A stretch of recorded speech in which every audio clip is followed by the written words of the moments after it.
Bonjour, c'est Jean-Christophe, bienvenue dans l'émission photo. Aujourd'hui c'est lundi et c'est le retour de l'émission photo après une bonne semaine de pause. Si vous avez suivi les épisodes précédents, vous savez que j'étais parti en voyage, j'étais à New York pendant une bonne semaine et je vous avais d'ailleurs proposé plusieurs épisodes sur la thématique photo de voyage, photo pendant un voyage avant de partir. Alors cette semaine, eh bien, je vais traiter de la suite finalement, c'est que faire de ces photos quand on rentre de voyage, comment les gérer, comment les traiter, comment les sauvegarder, comment les publier. Et donc tout ça, ça va se dérouler sur plusieurs épisodes cette semaine. Avant tout, je vous invite à me rejoindre tout de suite, à rejoindre ma liste de contacts perso, parce que je vous l'avais dit précédemment, mais donc on y arrive, je vais proposer plusieurs sujets de conférences sur le salon de la photo qui arrive, donc on démarre le 10 novembre, on y est quasiment maintenant. Et pour tous ceux d'entre vous qui ne peuvent pas venir au salon, je vous proposerai une rediffusion de ces conférences sous forme de sessions en ligne comme j'ai pu le faire dans les mois précédents. Et donc pour ça, il faut simplement que j'ai un email pour savoir à qui je vais envoyer les invitations. Donc rejoignez ma liste de contacts perso, c'est dans la description de la vidéo, je vous mets le lien en dessous aussi. Et comme ça, vous ne raterez rien, vous serez certain de bien recevoir ces invitations-là. Alors, le sujet du jour, donc, c'est que faire de ces photos quand on rentre de voyage. Alors, moi, j'en ai plein les cartes, des photos, des vidéos. Qu'est-ce que je vais faire de tout ça? Comment est-ce que je vais gérer dans un premier temps tous ces fichiers? Comment est-ce que je vais les traiter? Et puis, comment est-ce que je vais derrière les publier? Alors, tout ça, je crois que je vais travailler là aussi sur une thématique, sur plusieurs épisodes, parce que finalement, c'est intéressant de traiter les choses un peu plus en profondeur, puis je ne vais pas vous faire 3 heures là de vidéo. Mais il y a plusieurs sujets et aujourd'hui j'ai décidé de m'intéresser en particulier à la gestion des photos, des fichiers, parce que c'est vraiment la première chose à faire quand on revient d'un voyage. Alors, c'est pas valable que pour les voyages, hein, bien sûr, si vous faites une prise de vue autour de chez vous, ça marche aussi, mais c'est vrai que quand on rentre de voyage, généralement on a un petit peu plus de matière, et donc on a un vrai problème en termes de gestion. Alors, premier sujet, enfin premier point, c'est le problème des photos de voyage. Je ne sais pas si vous êtes comme moi, mais en fait, quand je pars, je vous l'avais dit dans un épisode précédent, je suis parti avec plusieurs boîtiers. Donc j'avais 2 boîtiers photos, j'avais un iPhone avec lequel je fais aussi quelques photos, pas beaucoup, mais toujours quelques-unes. J'ai une caméra d'action, j'ai une petite GoPro avec laquelle j'ai tourné aussi des vidéos. Donc tout ça, je dois le prendre en compte. C'est pas uniquement les photos d'un boîtier, c'est l'ensemble de la production d'images que j'ai pu faire pendant ce voyage que je veux gérer, sauvegarder, trier, classer. Il faut avoir toujours cette vision globale. Il ne faut pas rester contraint sur juste une carte d'un appareil photo. Alors j'ai aussi plusieurs cartes, bien sûr, parce que j'ai fait suffisamment de photos pour remplir plusieurs cartes. Et donc là aussi, comment est-ce que je vais gérer ces cartes? J'avais aussi plusieurs objectifs. Donc si vous regardez l'épisode sur le choix du matériel, je vous disais pourquoi j'avais pris plusieurs objectifs. Donc est-ce que ça a un impact ou pas dans le classement des photos? On va voir que pour moi, ça en a un, je vais vous dire lequel. J'étais sur plusieurs lieux, alors même si là j'étais dans une ville, alors c'est une capitale, donc c'est très grand, quand on dit une photo de New York, c'est une photo de quoi? De Central Park, de Staten Island, de Coney Island, de Times Square. Bon, on a envie des fois de repérer un petit peu les endroits où l'on est passé, et si vous faites un voyage où vous avez plusieurs destinations, vous faites un trip ou un road trip, forcément vous avez envie de marquer, de cataloguer tout ça. Donc ça, ce sont les problématiques de gestion de photos que vous pouvez avoir. Mais avant cela, vous avez une première problématique à gérer, c'est la sauvegarde de vos fichiers. La sauvegarde, c'est le premier truc à faire avant de faire quoi que ce soit d'autre. Alors pour vous dire moi comment je procède, c'est que les boîtiers ils sont toujours là, vous voyez, hein, toujours sur la table, mais j'ai encore pas touché à mes photos, donc je vais le faire après. Je m'amuse pas à commencer à dire tiens je mets la carte dans l'ordi, je regarde les photos, celle-là elle est bien, je la traite, tiens celle-là je la mets sur Facebook, je sais pas où. Non, il faut adopter une méthode de classement qui va vous permettre de sécuriser votre fond photographique, ou vidéo si vous avez fait des vidéos, peu importe, mais qui va vous permettre de sécuriser vos fichiers avant de faire quoi que ce soit d'autre. C'est fondamental. Parce que si vous ne faites pas ça, vous prenez le risque de planter quelque chose, de perdre des fichiers, et généralement c'est la panique, et vous êtes des centaines à me dire régulièrement j'ai perdu les photos, je sais pas où j'en ai mis, il y en a partout, j'en ai sur les disques durs, et ainsi de suite. Alors, Comment est-ce que je m'organise, moi, personnellement? Et c'est ce que je vous décris dans une série de vidéos beaucoup plus longue que celle-ci, avec surtout des présentations. Alors, je vais vous mettre le lien dans la vidéo, mais vous pouvez retrouver tout ce que je vais vous dire aujourd'hui, puis dans les jours qui viennent, vous pouvez le retrouver sous un format beaucoup plus long, et puis sous forme de démonstration, où je vous partage mon écran, dans une série de vidéos qui s'appelle Traitement photo, et gérer et traiter vos photos comme elles le méritent. Donc là, je vous mets le lien en dessous et vous aurez encore plus de matière, mais si vous voulez la version un peu raccourcie pour aller plus vite, eh bien c'est celle-ci en fait. Alors, si vous n'avez pas fait de sauvegarde disque dur pendant vos vacances, alors sauvegarde disque dur, je vous remontre le petit disque que j'emmène toujours avec moi, je vous en parlais dans l'épisode précédent là aussi, c'est le My Passport Wireless de Western Digital, c'est le disque avec ici le lecteur de cartes qui me sert de videur de cartes. Donc tous les soirs quand je rentre à l'hôtel, je mets mes cartes une par une dedans et je sécurise mes fichiers pendant les vacances dans ce disque dur qui lui reste bien caché quelque part et que je n'emmène bien sûr pas avec moi la journée. Alors lui, je vous parlais d'autonomie, d'ailleurs je l'ai toujours pas rechargé, hein. Je suis parti 10 jours et en fait la batterie elle tient le choc, elle est à peine à moitié, donc tout va bien. J'ai là-dedans toutes les photos et les vidéos que j'ai tournées, que j'ai faites pendant mon séjour, donc ça c'est une archive pendant le voyage, si jamais, je sais pas, je perds une carte dans la journée, on me vole mon appareil photo, il y a un incident quelconque, j'ai plus mes fichiers, ben, j'ai au moins tout ce que j'ai fait jusqu'à la veille au soir, donc c'est déjà ça.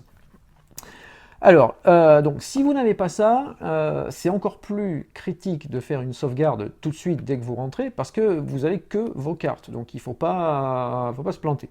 Si vous avez ça, c'est une garantie supplémentaire, mais ça n'empêche pas maintenant de passer à quelque chose de beaucoup plus méthodique. Alors, ce que je fais en priorité, c'est que je vais importer les photos dans mon catalogue, dans ma photothèque. Alors j'utilise Lightroom. Pourquoi? Je vais faire une parenthèse sur le choix de ce logiciel-là, parce que c'est un choix que j'ai fait depuis de nombreuses années. Je vais surtout pas dire qu'il n'y a que Lightroom dans la vie, que les autres logiciels ne sont pas bons. C'est pas du tout l'idée, c'est pas le sujet aujourd'hui. On va pas faire un sujet sur le logiciel photo, on pourrait le faire, mais j'ai pas choisi de le faire aujourd'hui. J'utilise Lightroom parce que c'est le logiciel tout en un qui me permet de sauvegarder mes photos, de les classer, de les trier, de les traiter, de les publier, de les republier, de tout gérer de A jusqu'à Z dans mon flux de production de photos. Donc c'est pour ça que j'ai fait ce choix-là. C'est également le logiciel qui me permet d'avoir les derniers, globalement les dernières bonnes fonctionnalités pour un développeur RAW. Alors là aussi, ça ne veut pas dire qu'il n'y en a pas d'autres, mais on a un moteur de développement RAW qui est Camera Raw, qui est donc plutôt performant. On a un système de gestion du bruit numérique qui est performant, on a un système de correction des défauts optiques qui est performant. Voilà, donc moi j'aime bien les choses simples, donc là j'ai un logiciel tout en un, je ne me prends pas la tête, je fais tout avec le même, ça fonctionne. Et puis, par le biais de l'abonnement Creative Cloud qui va avec Lightroom, je peux bénéficier en plus de Lightroom Mobile, de Lightroom Web, de plein de fonctionnalités complémentaires qui me servent aussi pendant le voyage. Alors, je vous rappelle d'ailleurs que je fais une conférence au salon sur Lightroom Mobile, et surtout, plus que Lightroom Mobile, c'est les usages de vos photos et de votre catalogue de photos en situation de mobilité. Et ça, c'est une des conférences que je vous proposerai en rediffusion, donc ne manquez pas l'invitation, pensez à bien être dans ma liste de contacts. En premier, je vais donc importer toutes mes photos. Donc je vide les cartes dans mon catalogue Lightroom. Alors là aussi, je vous renvoie toujours vers les vidéos plus longues dans lesquelles je vous montre, je fais la démo dans le logiciel, je partage mon écran là-dessus, mais vous aurez tout le détail. Ensuite, en deuxième étape, je vais trier les photos avec un angle purement technique. Alors, ce que j'appelle le tri technique, c'est tout simplement que je passe les photos en revue une par une. Je ne vais pas m'intéresser à l'aspect artistique, créatif ou pas de la photo. Je vais juste prendre tout ce qui est franchement mauvais, c'est-à-dire les flous, les photos faites en double, voilà, les erreurs de cadrage évident, enfin tout ce que je la vois, je me dis celle-là c'est poubelle direct, je ne vais rien en faire, donc je vire. Alors avec les boîtiers récents, on a peu de pertes en termes de photos totalement floues. Bon, globalement, ça marche plutôt pas mal. Mais il y a quand même un certain nombre de photos, je ne vais pas vous dire quel pourcentage, mais ça peut être 5%, 10%, 3%, j'en sais rien, ça dépend un peu de vous aussi. Donc, toutes ces photos-là, je les vire tout de suite, c'est pas la peine de s'encombrer avec. Ensuite, donc, quand j'ai fait ça, l'étape suivante, c'est l'indexation des photos. Alors moi, j'aime bien indexer les photos, c'est-à-dire leur attribuer des mots-clés qui me permettent de les retrouver par la suite. Alors généralement, les mots-clés, mais là aussi, je vous détaille tout ça vraiment de façon beaucoup plus concrète et en détail dans la vidéo sur Lightroom. J'aime bien donner quelques mots-clés à mes photos, c'est qui, quoi, où, pourquoi. Voilà, c'est à peu près ça généralement, c'est-à-dire je suis où, je fais quoi au moment où je fais la photo, il y a qui sur la photo, c'est dans quel contexte, et puis après, alors ça peut être une localisation, je peux dire le pays, je peux dire la ville, je peux dire le lieu dans la ville, voilà, ça dépend un petit peu après des photos. Mais tout ça, ça me permet de dire, tiens, je recherche une photo de New York quand j'étais avec telle personne de ma famille, ben, je vais retrouver facilement ça. Je ne descends pas plus loin, je ne vais pas dire dans cette photo, il y a du rouge, il y a une voiture de telle marque, et puis il y a aussi un bout de goudron, donc c'est une rue, et puis il y a tel bâtiment, donc c'est de l'archi. Je ne vais pas jusque-là, c'est un choix, je ne veux pas passer non plus trop de temps à indexer, mais généralement, qui, quoi, où, comment, pourquoi, ça permet déjà de retrouver à peu près toutes les photos, enfin tout au moins j'y arrive, donc je pense que pour moi c'est la méthode qui me convient. Quand j'ai fait ça, j'ai déjà toutes mes photos qui sont triées, indexées. Je passe à une étape de classement. Alors l'étape de classement, là je vais commencer à m'intéresser à l'aspect un petit peu plus créatif de la photo. Si j'ai fait plusieurs photos d'un même lieu, laquelle je garde dans une série de 5 ou 6 ou 10, parce que parfois on tourne un peu autour du sujet, et puis sur les 10 photos qu'on a faites, il y en a une qui est bien, les 9 autres, bof. Donc généralement, les 9 autres, je les dégage, ou bien si j'ai un doute en me disant tiens, celle-là, elle pourrait peut-être me servir dans une autre série, ou bien peut-être qu'à la fin, finalement, elle pourrait réintégrer une série parce que j'ai une idée en tête. Dans ce cas-là, je la mets en archive et je pourrais la retrouver plus tard, mais je ne la supprime pas. Mais là, déjà, cette étape de classement, je supprime un bon nombre de photos. Alors quand je dis supprimer, c'est poubelle. Hein. Je sais pas, moi, on va prendre sur 100 photos, ça dépend un peu des séries, honnêtement, ça dépend du sujet, mais je peux être amené à supprimer 30, 40, 50 photos sans aucun problème en première passe. Parce que quand vous revenez avec, je sais pas, moi, vous revenez avec 1000 photos d'un séjour, vous n'avez pas gardé 1000 photos, enfin ça sert à rien. Vous allez garder en gros une vingtaine de photos que vous allez publier, grand maximum. Vous allez en garder peut-être, sur ces 1000 photos, vous allez en garder une cinquantaine qui vont vous faire le petit livre souvenir récapitulatif du séjour. Voilà, mais vous n'allez jamais garder 1000 photos si vous en avez fait 1000. Enfin, vous pouvez, hein, mais ça n'a pas de sens. Pourquoi vous allez les regarder? Et évitez, si vous avez connu ça, évitez ces longues soirées de projection diapo comme on a connu à une époque où les gens vous disaient tiens super, je vais te montrer mes photos de voyage, et là vous étiez planté pendant 3 heures devant un écran à regarder des centaines et des centaines de diapos. Alors si ça vous rappelle quelque chose, je l'ai vécu quand j'étais môme, et franchement c'est pas des choses que j'ai envie de revivre. Donc n'imposez pas ça à vos proches quand vous allez leur montrer vos photos de voyage, faites des sélections. Sincèrement, une bonne centaine de photos sur un voyage d'une semaine, ça suffit à montrer ce que vous avez vu. S'ils veulent en savoir plus, après, vous pouvez en avoir en stock. Vous dites, tiens, si tu es intéressé plus par tel aspect, alors je peux t'en montrer un peu plus, mais sinon, vous avez une sélection courte. Pareil pour la vidéo. Sur le dernier voyage, alors là, je ne peux pas vous dire parce que je ne l'ai pas fait encore, mais sur le dernier voyage, je suis parti un mois. Sur un mois, j'ai fait, je ne sais plus, d'ailleurs à peu près 2 heures ou 2 heures et demie de rush vidéo. Je ne vais pas faire une vidéo de 2 heures et demie parce que personne ne va la regarder. Moi le premier, ça n'a aucun sens. Par contre, j'ai fait un montage vidéo qui dure à peu près 15 minutes ou 17 minutes, je crois, et qui retrace l'essentiel de ce qu'il y a à voir.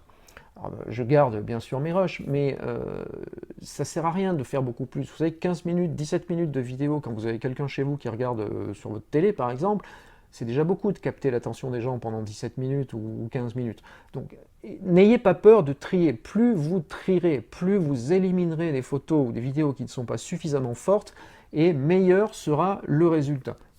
Donc ça, c'est vraiment l'étape de classement. Donc pour en revenir à la photo pure et dure, on va laisser la vidéo un petit peu de côté, pour en revenir à la photo pure et dure, n'ayez pas peur de classer parce que ça va aussi vous donner un premier aperçu de ce que vous avez sorti pendant le voyage. Alors moi par exemple, je vous disais que je partais avec des idées de série en tête. Pendant le séjour, j'ai vu des choses se passer. Les premiers jours, je fais plutôt beaucoup de photos. Il y a un jour ou deux où j'en ai fait moins parce qu'il y a un jour il a beaucoup plu, donc j'ai fait peu de photos ce jour-là parce que sous la flotte c'était pas très marrant. Les autres jours il a fait super beau, mais il y a des endroits qui se prêtaient un peu moins à la photo. Donc voilà, je sais à peu près ce que j'ai produit. Je regardais un petit peu le soir ce que j'avais fait dans Lightroom mobile, mais je ne sais pas encore ce qui va en ressortir exactement. D'ailleurs, ne me demandez pas est-ce que je peux voir tes photos de New York. Je ne vais pas pouvoir vous les montrer avant quelques temps parce qu'il faut que je digère tout ça. Et donc c'est important cette étape de classement, parce que c'est cette étape-là qui va commencer à vous dire un petit peu ce que vous avez fait, quelle photo va avec quelle autre, quelles séries vont commencer à se dégager, quels thèmes vous pouvez commencer à mettre en avant. Donc c'est vraiment hyper important. Et puis c'est important parce que vous êtes très nombreux à dire je ne veux pas faire de RAW parce que j'ai pas le temps de traiter les photos derrière, c'est trop long de développer des fichiers RAW. Alors je prétends le contraire depuis le début, depuis que je fais de la photo numérique, ça doit faire je sais plus 10 ou 12 ans, je prétends le contraire parce que en fait, pour faire cette parenthèse, ce n'est pas long de traiter une photo quand on a une méthode. Ce qui est long, c'est de traiter beaucoup de photos. Et le problème de nombreux photographes amateurs passionnés, c'est que ils rentrent de voyage avec 1000 photos, mais peut-être que vous allez me dire, c'est pas 1000, c'est 2000, c'est 3000. Mais prenons 1000, vous rentrez de voyage avec 1000 photos. Si vous vous amusez à traiter 1000 photos en RAW pour faire un JPEG exploitable, là je suis d'accord avec vous, c'est trop long. Mais c'est horriblement long et c'en est même pénible pour pas dire autre chose. Donc effectivement, il ne faut pas le faire. Par contre, si vous avez une méthode qui vous permet de dire je pars de tout ça, je trie intelligemment, j'arrive à ça, et bien sur les 1000 photos, vous allez peut-être en avoir 20 ou 50 à traiter, et là ça va aller beaucoup plus vite. Et je vous rassure que passer de 1000 à 50, c'est un saut énorme en termes de traitement. Si vous prenez ne serait-ce qu'une minute pour traiter une photo en RAW, c'est à peu près le temps qu'il faut pour des photos courantes, eh bien, une minute fois 1000 ou une minute fois 50, faites le calcul, c'est pas la même chose à la sortie. Donc non, traiter des photos en RAW, c'est pas long parce qu'il faut traiter juste les photos qui demandent un traitement bien particulier et pas toutes vos photos. Alors, donc voilà ce que je voulais vous dire aujourd'hui. Il y a aussi la partie archive. Alors la partie archive, je la détaille également beaucoup dans les vidéos plus longues dans lesquelles là, je vous fais les démos dans Lightroom. Personnellement, ce que je fais, c'est que je fais une première copie de mes photos sur le disque interne de mon ordi. C'est-à-dire quand j'importe les cartes une à une dans Lightroom, donc les photos vont dans mon catalogue et je fais donc déjà une première copie sur mon disque dur. Quand je fais ça, hein, j'ai toujours la carte. Elles sont là-dedans, mes cartes. Donc j'ai toujours les photos sur les cartes, et une fois importées, j'ai les photos sur mon disque dur d'ordinateur. En même temps, je fais une copie sur un disque externe. Ça, Lightroom le permet, il suffit de cocher une case une fois pour toutes, et puis après, la vie, ça marche. Et donc Lightroom va me faire une deuxième copie de sauvegarde. Donc je suis déjà à 3 copies. La plupart des gens s'arrêtent là parce que 3 copies, c'est déjà bien. Alors attention, c'est 3 copies, mais c'est une sur la carte. Donc si vous réutilisez la carte, il n'y a plus que 2 copies, tenez-en compte. 2 copies, je considère moi que c'est encore trop risqué comme situation, parce que s'il se passe quoi que ce soit sur l'ordi ou sur le disque, je perds une copie, et si je ne le vois pas suffisamment vite, eh ben, quand on n'a plus qu'une copie, voilà, c'est un peu le coup de la roue de secours, hein. J'ai mis en place ma roue de secours, si je recrève, c'est mort, quoi. Donc, comme je suis un peu parano aussi en matière de photo, mais alors j'ai une excuse, c'est que mon parcours professionnel m'a fait travailler pendant de longues années dans l'archivage de documents pour les entreprises. J'ai trop vu d'entreprises perdre des documents bêtement parce que les archives étaient mal gérées, que du coup je fais pareil pour mes photos maintenant. Donc, comme je suis parano, je fais une 3e copie de sauvegarde, c'est-à-dire que je débranche le premier disque externe que j'ai mis sur mon ordi pour la copie numéro 2. Donc si vous suivez, un copie numéro 1 dans le disque interne, copie numéro 2 sur un premier disque externe, je débranche ce disque-là, je branche un 2e disque externe et je fais ma copie numéro 3. Donc là j'ai 3 copies, je commence à être pas mal. Et puis je fais également, vous allez dire qu'il est fou, mais je fais également une 4e copie sur un système de stockage cloud. Alors pourquoi le cloud? Simplement parce que pendant le temps que je vais mettre à trier, traiter mes photos, il peut se passer plein de choses chez moi. Je peux être cambriolé, on me pique tout, y compris mes disques durs, il peut y avoir le feu, il peut y avoir je sais pas quoi, qui fait que si j'ai tout localisé à un même endroit, eh ben, je perds tout. Et ça, c'est vraiment un problème. Vous pouvez faire 10 copies, si quelqu'un vient chez vous et vous pique tout, ben, vous n'avez plus rien d'un coup. Donc c'est un souci. Et le fait de faire une sauvegarde dans le cloud me permet de dire, ben, je déporte en dehors de chez moi mes photos. Donc je sécurise encore un peu plus mes photos. Certains vont dire oui mais le cloud c'est pas sûr, machin. Oui ok, mais c'est quand même une copie de plus qui n'est pas chez vous, ça coûte rien aujourd'hui le cloud, ou quasiment rien, un peu de temps pour transférer les photos, mais au moins c'est une copie qui est sécurisée. Donc voilà comment je procède pour les archives. Et puis bien sûr, au fur et à mesure que je trie, donc ça je vous l'explique, là aussi je vous renvoie toujours vers la série de vidéos un petit peu plus longue, mais au fur et à mesure que je trie, que je supprime les défauts techniques, les photos que je ne vais pas garder et tout ça, je réduis mes archives, parce que ça ne sert à rien de garder en archive des photos que vous savez que vous avez mis à la poubelle, parce que vous savez que vous n'allez pas les utiliser. Donc là, il y a aussi une méthode qui me permet de gérer tout ça pas à pas, c'est vraiment détaillé, hein, vous savez, moi j'aime bien les choses, les process très détaillés, donc ça dans la méthode, eh bien tout est expliqué, et d'ailleurs vous verrez si vous allez voir, si ça vous intéresse, allez voir la série de vidéos, et puis ça dure à peu près 3/4 d'heure chaque démonstration dans Lightroom, et vous avez à peu près tout ce que je viens de vous dire là, en version longue, dans le logiciel. Donc, ce que je voudrais vous dire pour conclure sur ce premier épisode, c'est prenez le temps. Ça, c'est vraiment, je crois qu'il y a une chose à retenir, c'est ça. Prenez le temps de sauvegarder, de trier, de classer, de traiter vos photos, parce que c'est dommage d'avoir investi dans un voyage, de vous être fait plaisir, d'avoir investi dans du matériel et de ne pas investir dans la gestion des photos après le voyage. Ce serait un peu bête ou de perdre des photos ou de mal les exploiter. C'est vraiment dommage parce qu'avec un peu de méthode, une fois de plus, on y arrive très bien. Alors, je vous renvoie donc vers la série de vidéos, ça s'appelle Traitez vos photos comme elles le méritent, donc traitement-photo avec un s.com, je vous mets les liens. Et puis, donc, je vous rappelle que vous pouvez intégrer ma liste de contacts perso pour être tenu au courant des sessions en ligne qui arrivent juste après le salon de la photo. Donc, en gros, le mois prochain, là, c'est parti, mais sur novembre, hein, je veux dire. Donc, on va pouvoir démarrer. Il y aura aussi des sujets sur la prise de vue, le réglage des boîtiers, en particulier pour les Nikonistes. Et puis plein d'autres sujets qui vont arriver sur... alors je vous parlais de la mobilité avec Lightroom et puis comment gérer les photos. Je vous prévois des sujets aussi sur la publication des photos sur le web parce que vous êtes nombreux à me demander ça. Donc il y a vraiment beaucoup de choses. Il y a des choses sur la créativité également. Vous savez que j'envoie par mail un sujet tous les dimanches sur la créativité qui n'est pas publié, qui est réservé aux seuls destinataires de la newsletter. Donc tout ça, c'est ma liste de contacts perso. Voilà, donc j'en termine pour aujourd'hui. Demain, on va parler de la suite, c'est-à-dire qu'une fois qu'on a trié les photos, il faut les traiter. Donc là, je vous dirai un petit peu comment je procède, sans rentrer dans la retouche. On ne va pas faire du Photoshop, on va pas aller dans des extrêmes, mais comment traiter rapidement une série de photos, comme ça, quand on rentre d'un voyage, et puis par la suite, probablement mercredi, on va parler un peu de la publication, de la mise en ligne. N'oubliez pas que le vendredi, c'est questions-réponses, donc je répondrai à vos questions pardon, sur cette thématique. Et puis voilà, on va essayer de se faire une semaine un peu sympa là-dessus, sur tous ces thèmes de après la prise de vue, qu'est-ce qu'il se passe quand on est un amateur de photos passionné. Merci de m'avoir suivi jusqu'ici, à demain!